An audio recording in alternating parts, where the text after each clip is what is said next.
Drivers have come together to openly criticise the head of the World Motorsport's governing body, the FIA. The drivers feel his way of governing and announcing policy, often via media interviews, is the wrong way to go, and they're taking a stand here. He's an enormously controversial figure. I think the F1 drivers have finally had enough, and it's not just about penalties or track limits anymore. They're calling out FIA President Ben Sulayem for micromanaging their every move, from swearing on the radio to enforcing bizarre jewelry regulations. Collective statement through the Grand Prix Drivers Association calling on Mohammed Ben Sulayem to treat them like adults. So, honestly, it's like he's treating them like kids, not world-class athletes. with regards to swearing, there is a difference between swearing intended to insult others and more casual swearing, such as you might use to describe bad weather or indeed an inanimate object such as an F1 car, which was what Verstappen was guilty of doing. And it all gets real after Max Verstappen, the man who can seemingly do no wrong on track, found himself at the center of one of the most bizarre controversies in recent F1 history. It all started at the Singapore Grand Prix, where the FIA decided to lay down the hammer over something as trivial as swearing. Yes, you heard that right. We urge, it says, the FIA president to also consider his own tone and language when talking to our member drivers, or indeed about them, whether in a public forum or otherwise. But let me tell you the most hilarious thing. We're not even sure whether it was shared on the radio or if it was just what they thought they heard. We don't even know if it was raining at the time. It's almost as if the FIA decided that swearing was more important than the actual race. Max, frustrated by his car's performance and the chaos of the race, let out a colorful expression during the press conference. And for that, the FIA, in all their infinite wisdom, decided that he deserved a 5-second penalty. In general, the drivers feel his way of governing and announcing policy, often via media interviews, is the wrong way to go, and they're taking a stand here. Not only that, they slapped him with a community service order, as if he had committed some heinous crime. All of this for a swear word. It's almost as if the FIA thought F1 had turned into a kindergarten class rather than the pinnacle of motorsport. What made this even worse was that Max's penalty didn't stand alone.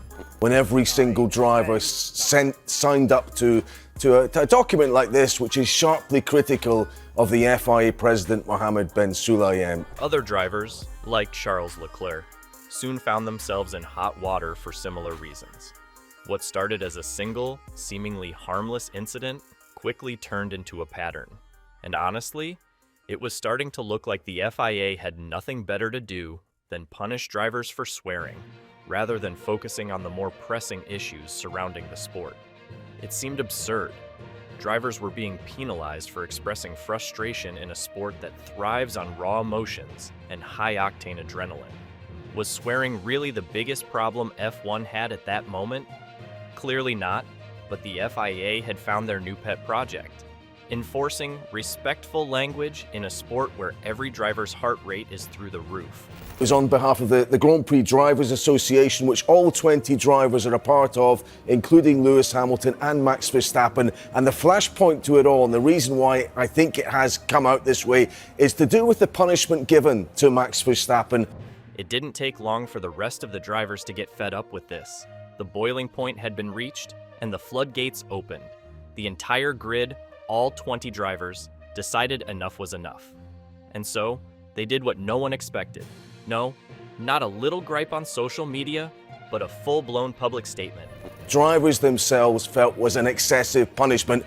All 20 drivers, including the likes of Max Verstappen and Lewis Hamilton, signed a collective statement that was as fiery as the engine of an F1 car at full speed. The drivers, through the Grand Prix Drivers Association, GPDA, made their displeasure known, calling out the FIA president, Mohammed Ben Sulayem, for his authoritarian rule and hypocritical leadership style. The timing of this statement was crucial. It wasn't just a reaction to the swearing ban or the penalty handed to Verstappen. No, it was about a much bigger issue. The statement addressed everything from Ben Sulayem's condescending tone to his micromanaging of the driver's personal choices, like jewelry and underwear regulations. Are adults. They do not need to be given instructions via the media about matters as trivial as wearing of jewelry and underpants. Yes, you read that right. The FIA had actually made it a rule that drivers couldn't wear jewelry during races. And let's not forget about the underwear debacle involving Lewis Hamilton's nose stud. The drivers weren't just upset, they were downright insulted. They didn't need a father figure. They were professional athletes, racing at the highest level in the world. Drivers think that it's overdue that this has been addressed. And just finally, where does this all leave the man behind you there, Mohammed Ben Sulayem? And as we all know, the key aspect of his leadership that's come under fire from multiple F1 drivers is his tone and approach, which they feel undermines their professionalism. It's as if, according to the drivers, he doesn't see them as elite athletes at the top of their game, but rather as misbehaving children in need of constant supervision. And this infantilizing treatment isn't just happening in passing. It's been reinforced time and time again with his ridiculous rules and micromanagement. He's an enormously controversial figure. I think he feels that he has been, in fact, he used this term recently, he thinks he's been convicted by the British media in particular, but he has had a... Let's talk about his infamous jewelry rule, shall we? This one was a personal favorite, particularly for Lewis Hamilton, who's been the focal point of this debacle. Back in 2022, Hamilton was forced to either remove his nose stud or apply for a medical exemption. Why?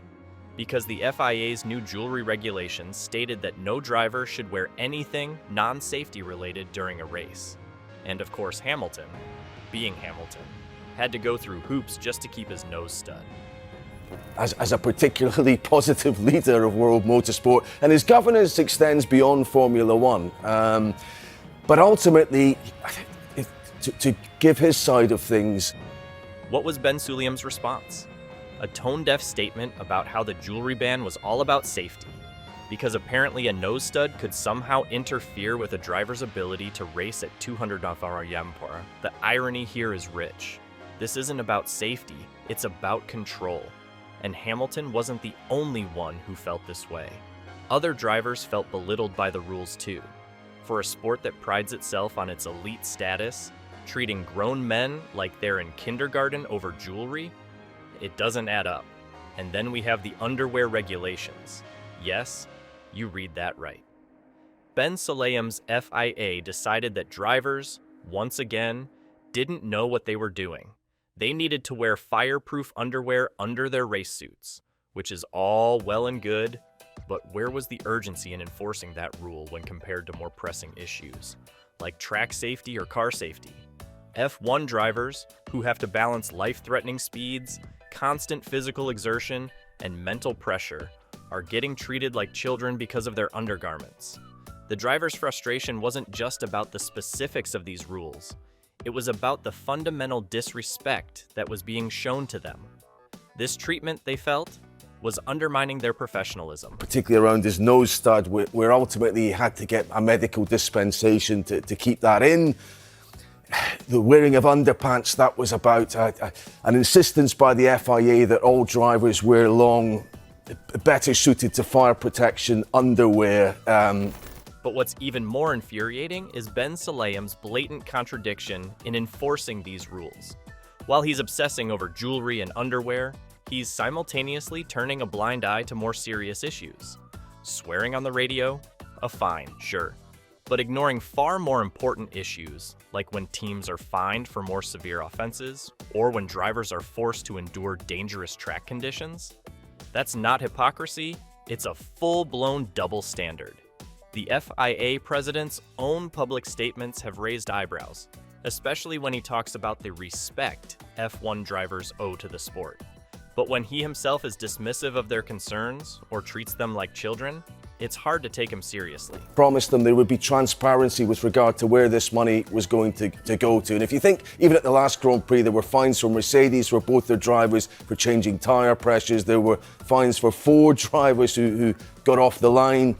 Now, let's dive into something even more serious. the accusations of racial and gender bias that have plagued Ben Sulayem's presidency. Lewis Hamilton, who has never been shy about speaking up on social justice issues, has expressed concerns over the racial undertones in the way Ben Sulayem speaks about F1 drivers. His comments about F1 drivers being like rappers were a particular sticking point for Hamilton, who felt this stereotyping was both inappropriate and offensive. This isn't just about one driver, it's about a broader issue. Ben Sulayem's words have had a ripple effect, creating a climate of discomfort within the sport. Now, onto the fines. Oh, the fines.